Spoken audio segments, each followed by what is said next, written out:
Minnesota joins 19 other states raising its minimum wage at the beginning of the new year. Most businesses will have to pay workers at least $9.86 an hour. News 8's Mal Meyer joins us now in the studio with what this means for both employees and employers.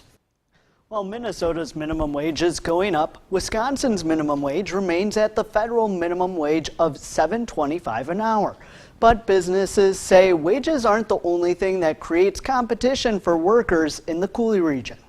The payroll is being processed right now for the employees at Bowers Market in La Crescent. Because the dating of these checks will be in our new year, some people will be receiving a bump. He has a few workers making minimum wage, but they can work their way up. Bauer has one worker who has been with the company since she was in high school. She's certainly making more than minimum wage because, again, the longevity of time, but also her attributes to the company and how she takes care of our patrons. Ann Lavaca of the Wisconsin Small Business Development Center says in this economy, most employers have to go beyond the minimum. $9 or $9.50 or $10 even isn't really that unusual for most employers to have to be contemplating. Because of a low unemployment rate in both states and other factors, businesses have to be as attractive as possible to find employees. Making it so that workers feel that they can grow in a position, achieve a higher wage over time, I think is important to individuals. But wage isn't everything.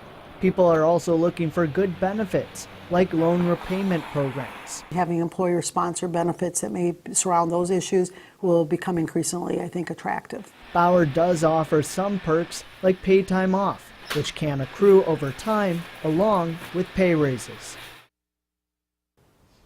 And as for consumers, Bauer says he has 6 employees that are currently making minimum wage. Because the change in pay is relatively small, he does not believe he'll have to increase prices at all. Mike and Martha?